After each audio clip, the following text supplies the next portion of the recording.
Bismillahirrahmanirrahim. Assalamualaikum warahmatullahi wabarakatuh. Perkenalkan, nama saya Yosi Rulianto. Saya peserta PKA Angkatan 7 tahun 2023 Provinsi Jambi. Jadi tugas saya pada saat ini adalah manajemen kinerja yang studi kasus di OPD saya, yaitu tentang kinerja atau cakupan vaksinasi COVID di Provinsi Jambi. Jadi dapat kami sampaikan adalah cakupan vaksin dosis pertama di Provinsi Jambi masih 86,89%, dosis kedua 70,76%, dosis ketiga 31,48%, dan dosis keempat masih 0,56%. Jadi masih kurang cakupan antara vaksin ketiga dan vaksin keempat. Jadi masih terdapat cakupan yang masih kurang. Jadi berikut langkah yang dapat diambil dalam manajemen kinerja untuk mencapai tujuan tersebut, antara lain bagaimana kita menetapkan target, terus bagaimana pengukuran kinerja, terus bagaimana identifikasi hambatan dan edukasi komunikasi, perluasan akses pelayanan dan pendampingan dan fasilitasi dan pemantauan dan evaluasi. Terus bagaimana kita melakukan hubungan antar lembaga dalam meningkatkan tingkatan vaksin mencapai target, yaitu dosis ketiga dan dosis keempat, dan hubungan lembaga yang solid dan kolaboratif sangat penting. Dan berikut ini ada beberapa aspek hubungan kelembagaan yang dapat mendukung upaya tersebut, antara lain kolaborasi antar lembaga, baik dari rumah sakit, puskesmas yang ada di kabupaten kota di Provinsi Jambi. Jadi sinergi organisasi non parlemen, antara lain LSM kesehatan, terus tokoh masyarakat atau dan yang lain sebagainya. Terus kerjasama dengan sektor swasta, bagaimana instansi farmasi atau farmasi ikut terlibat dalam membantu pencapaian dosis vaksin ketiga dan keempat di Provinsi Jambi.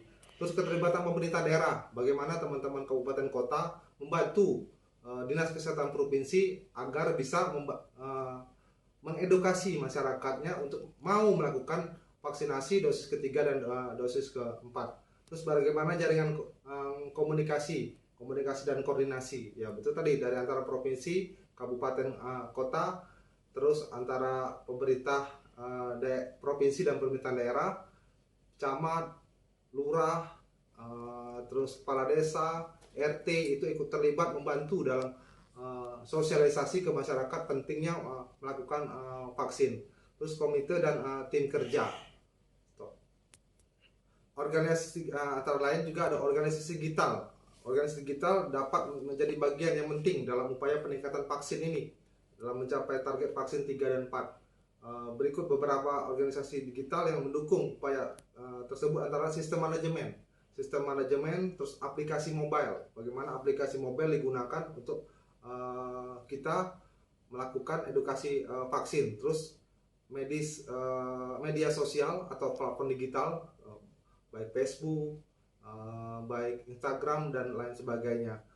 Terus telemedicine dan konsultasi online dan kolaborasi virtual. Selanjutnya ya standar kinerja pelayanan. Standar kinerja pelayanan dalam cakupan vaksin COVID-19 dosis ketiga dan keempat mencakup beberapa aspek, yaitu jumlah dan kecepatan vaksinasi, yaitu sumber daya dan fasilitasi dan pengelolaan logistik.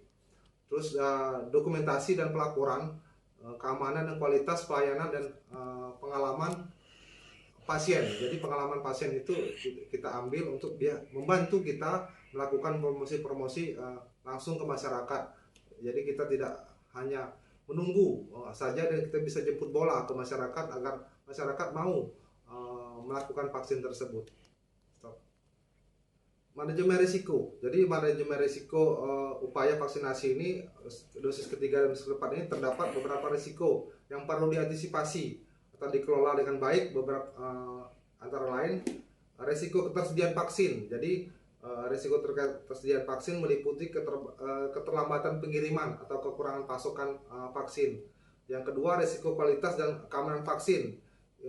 atau risiko kualitas dan keamanan vaksin tersebut menjamin efek samping yang dirasakan pada saat setelah melakukan vaksin.